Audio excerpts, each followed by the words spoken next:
What you are seeing are images that until recently were reserved for federal case files and intelligence reports. These are not scenes from a television series. They are not cinematic recreations. They are real records from the place where the story of the most wanted man in Mexico came to an end.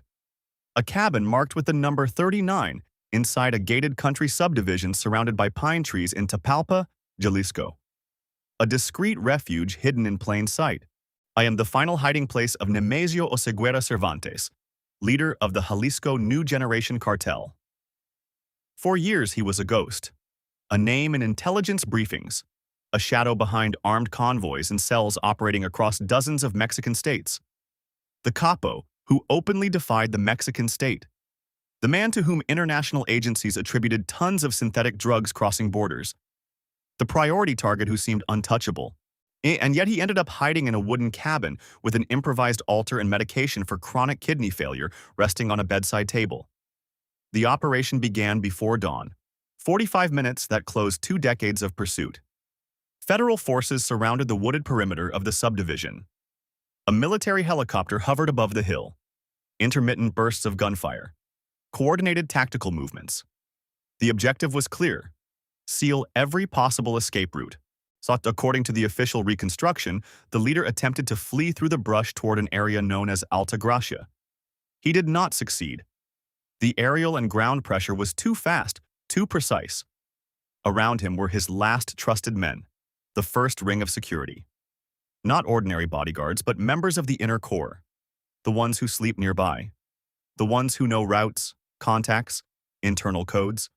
The ones who protect secrets worth more than money. That morning, 2 of them were captured alive. Others died in the confrontation. Some fell on the ground. Others died during the subsequent air transfer. And the body of the capo was placed under federal custody. Inside the cabin, the scene did not resemble the cinematic lair of a criminal empire. There were no vaults stuffed with cash. No movie-worthy arsenals lining the walls. There was fruit in the kitchen, cuts of meat in the refrigerator, clothes folded over the beds, perfume bottles resting on nightstands, personal hygiene items in the bathrooms, traces of everyday life.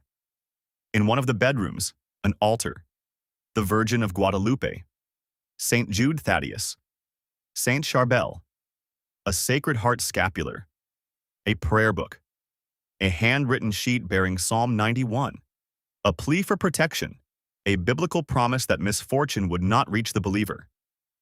The contrast is brutal. The man who ordered executions, who built private armies, who expanded his organization across multiple regions, asked for divine protection in silence. Faith in one hand, violence in the other.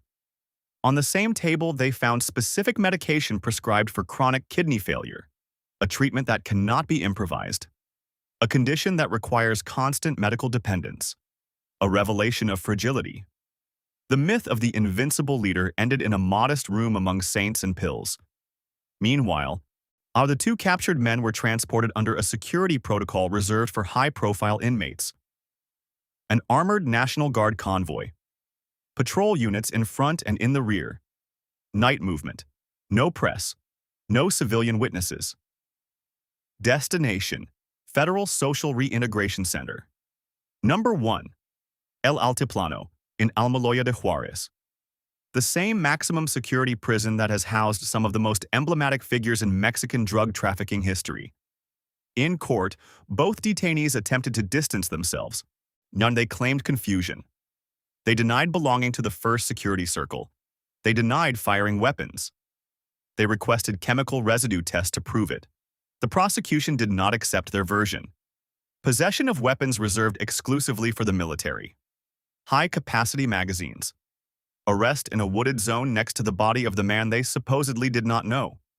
Mandatory pre-trial detention. No bail, no margin. But while the bodyguards entered the most hermetic prison in the country, another process began quietly. An attorney delivered an envelope to the prosecutor's office, stating he represented relatives of the capo. They requested the release of the body. And there began another kind of tension. In Mexico, officially claiming the body of a criminal leader means appearing in federal records, signing documents, leaving fingerprints, being identified. For years, the survival strategy of many families linked to criminal power has been exactly the opposite: not to appear. The body remains under federal custody. Genetic identification, chain of custody, formal procedures.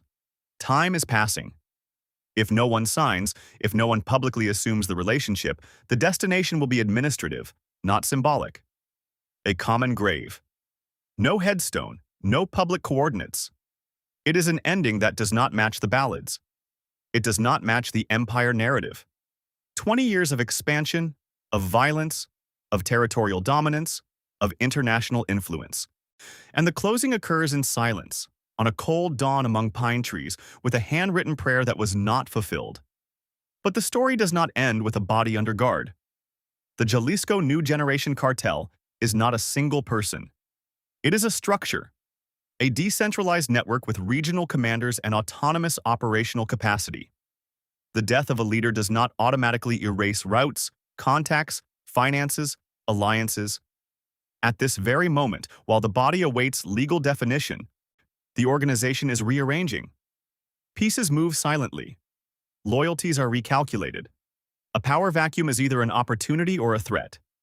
The fall of a leader can generate internal fractures.